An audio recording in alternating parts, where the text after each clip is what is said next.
This comes in 2 large boxes, and that's one of them, and here is the other, okay? First thing you want to do when you receive these bunk beds is to not work from the box. You want to take everything out from the box and lay it in one location with all the numbered side or lettered side, however they mark it, for the instructions side up. Do not try to build this without the instructions, because you'll spend hours once you realize you've skipped a step or something was missing. It's just horrible. Trust me. Just follow the instructions that the item came with. This could be for any piece of furniture. You know, there's a lot of stuff of IKEA. IKEA is excellent with their instructions. This is something I'll indicate here where it's from. Excuse me. And let's get started. So as I've discussed, you want to start with the instructions. And here are all the, wow, there's a lot of stuff in here. Everything you'll need. Now here it is all laid out. And obviously it's not going to go in this area. It's going to go into, well, it's not obvious because you don't know where this is. But here, the bottom slabs, anything that you have a lot of bulk for, you want to leave in the box. You don't need to take it all out because you'll be moving that box into the area where you're going to be installing anyways. But as you can see, all the like parts are with the like parts. Okay. Easy to find, all numbered looking upwards. And we're ready to go. Now, here we have, you want to lay all the parts out as well, because in the instructions it'll show you, okay, you start with A, B, okay, so there's A, B, there's D. Prepared to vacuum heavily, because there's styrofoam going to be everywhere. So C, D. All the parts out. They don't have to be in order, as long as you can find them quickly, because you'll have them handy in your pocket or in your hand while you're working with them. Okay? Simple. Always get rid of all the garbage as you, excuse me for working with one hand.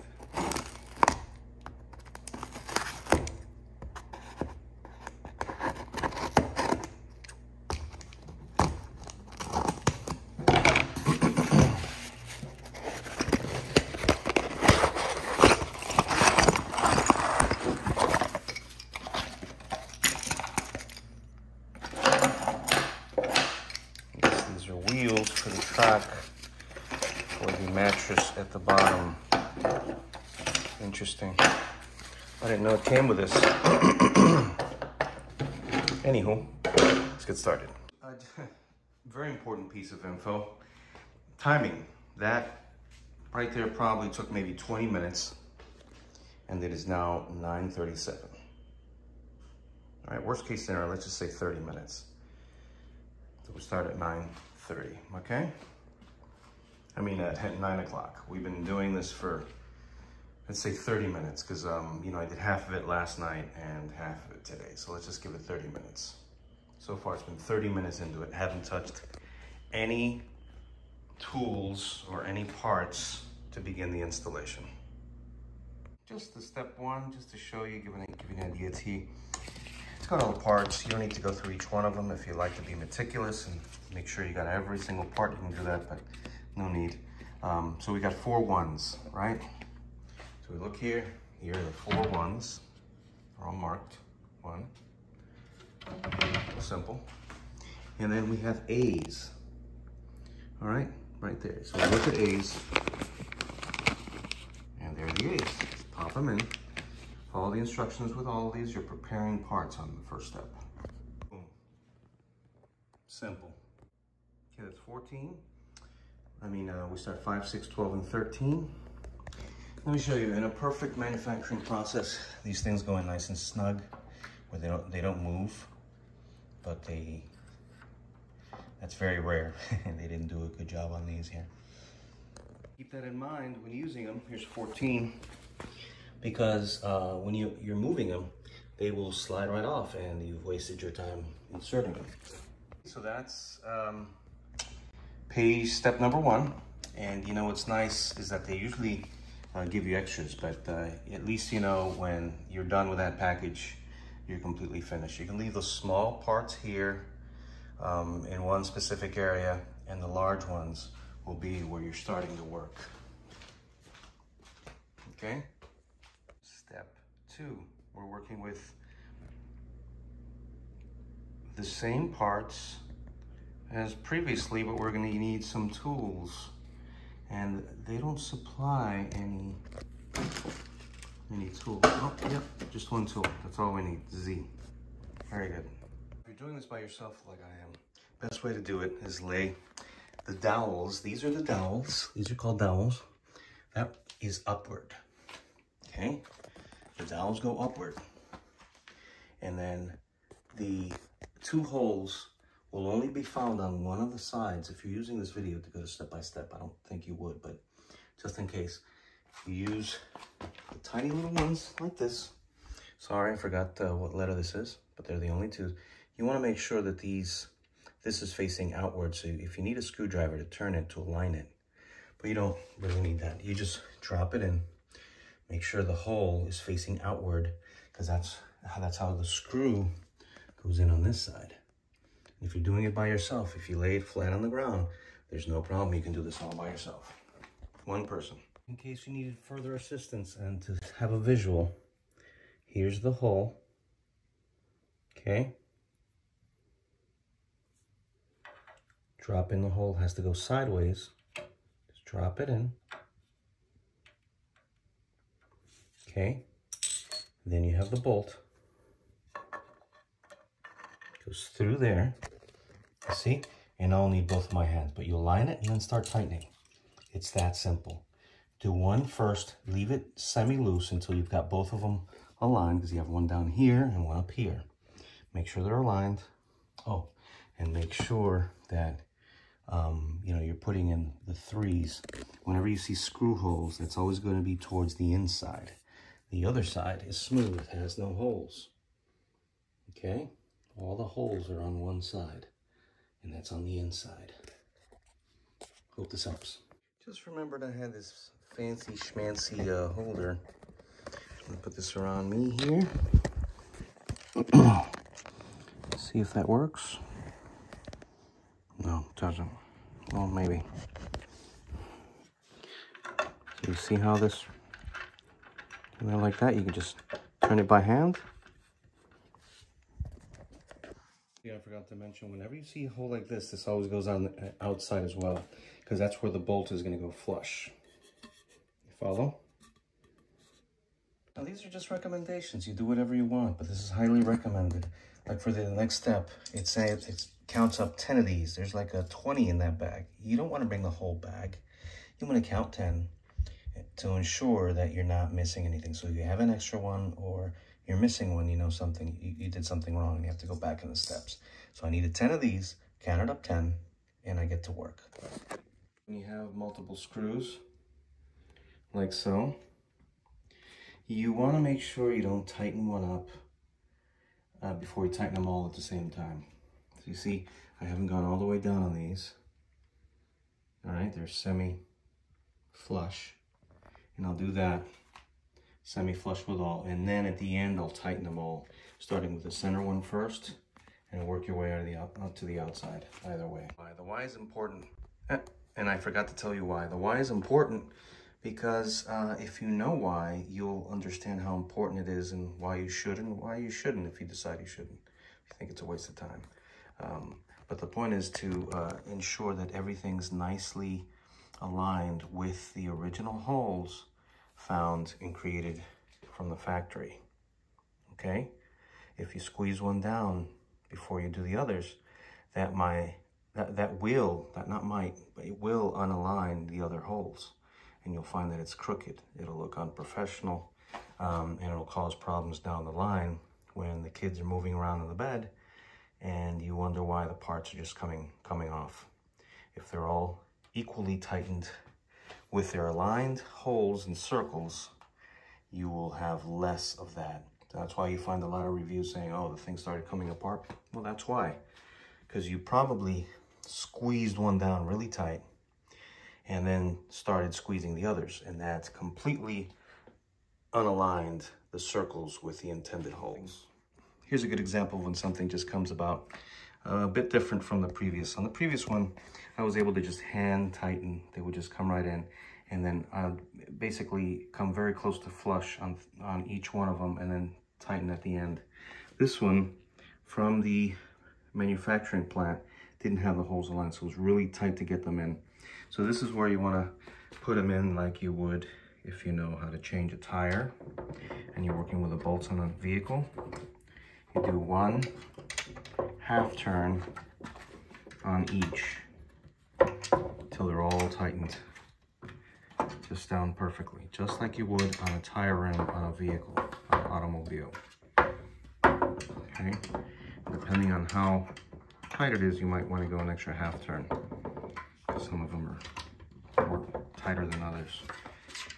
And this is, again, is to ensure the proper building of these things, because you don't want to find 6 months down the line, because the kids have been jumping on the bed or they're restless at night, that the bed is actually coming apart on you and the screws are coming loose, and that's always due to the fact that someone has put in one screw tight and then tightened all the others one by one, versus what I'm showing you here. Always ensure you're not putting those two sides together at the same time, because they won't fit. You'll be stuck and then you won't be able to get the other sides in. Always start with one side first and then add the end to it. That's not going to go there, by the way. That doesn't match, if you were wondering. Sometimes when, you know, I told you want to hand tighten any screws as far as you can by hand. Some of them, because this hole here was not aligned to the other hole going straight through from the manufacturing process, you'll find it's very hard to get in. It's very tight. You just have to keep tightening through until what you're having trouble with is going through the wood. So once it clears the wood enough, it'll ease off towards the end, and you'll be able to tighten it just fine. If I didn't have the dowels, I need a second person to hold that up for me. But with the dowels, I can put any of the screws in, and the dowels are holding up the frame for me. Here's another little pro tip. Sometimes there's debris or wood that just wasn't carved out correctly. So before, if you find that it was hard to get this little, what would you call this? Screw sleeve in there, you take a drill or your hand screwdriver and just spin it around really fast. That'll clean everything out. And then you could realign it and then put the screw in. Go step 4 complete. We're going on to step 5. See, these companies, they throw you curveballs. These little supports here, they don't explain to you, they don't write anything, they don't tell you what they're for. So there's no explanation. You'll need a screwdriver, okay? And there's no pre-drilled holes on the side of the frame. So just tells me one that's between those two holes, then one a little bit below, and then one over here, and it's not all the way down. So I'm just gonna visually, this is some kind of clip, there's 3 of them. All those engineering afterthoughts, you know, they're not pre-drilled, so you don't know where to put them. And I put them basically one further apart on the bottom because the legs aren't that heavy, but the top part of the body is, so I suspect we'll need more support towards the top than the bottom. On the second tier of the bunk bed, you can lightly connect the top, not tighten them up, so you have enough room.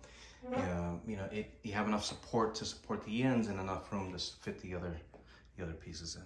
Okay, I'm out of breath. Never done this before. You know, I built furniture before, but I've never done this before.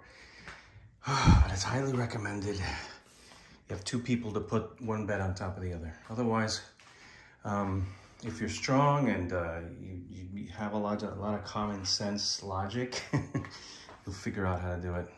It's not a big deal. But, you know, it's not for everyone. Anyone else would need 2 people. 2 people to make this happen. But there you go. And now the next step is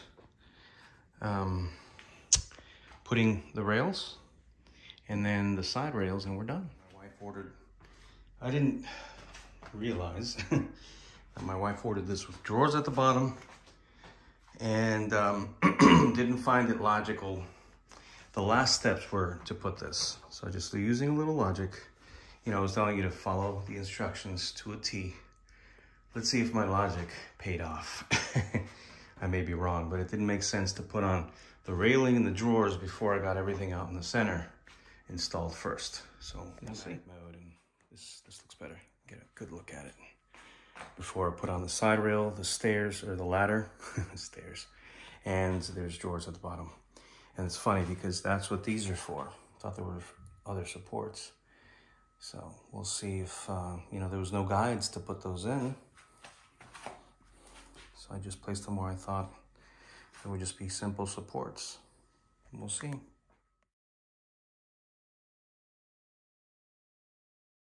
Okay, here we are, finally finished. Oh my God. The hardest part is these mattresses. They weigh a ton. Look how thick they are. Well, my wife purchased this, so I don't know what the weight limit is. But we're gonna compare this to the twins I got. Twin bunk bed, which supposedly handles 400 pounds each. And this took, let's see, 2018. We started at, what was it, 9:10, around there. So 4 hours. It took 4 hours to build this thing. Excuse me, I'm out of breath. Those mattresses are monsters. So that's it. Hopefully you enjoyed this video. Hopefully this has helped you somewhat. Oh, and did run into an issue, which, you know, remember I said you can check on, you don't need to check on the bolts, the screws and things early on. Well, I didn't. And guess what? I was missing a whole package of screws for these drawers. So I had to, luckily I had, these aren't on a rail or anything. They just pull out. So you know. So that piece in the middle does have to go dead center. But, you know, I'll for the price, I don't know if this is worth it. We'll see. I'll give you another review in about 3 months. But there you go. Completed. Let's do this on cinematography. Cinematic mode gives us more light on the iPhone 13 Pro. But anyways, there you go. Hopefully this has helped you somewhat. And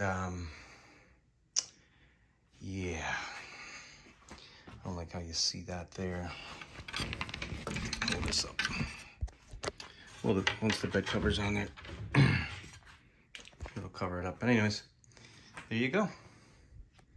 If you have any questions, comments, anything at all. Oh yeah, and it was fine putting in those crossbars before everything else. There was no need to wait. Would have been harder to get in there with, you know, the sidebars here, because I could just screw from here without this in the way. So that was a good decision. And here, I mean, basically, I don't think this mattress is made for a bunk bed, because look how high it is, and this rail doesn't, you can still flip over and fall flat on your face. But anyways, there you go.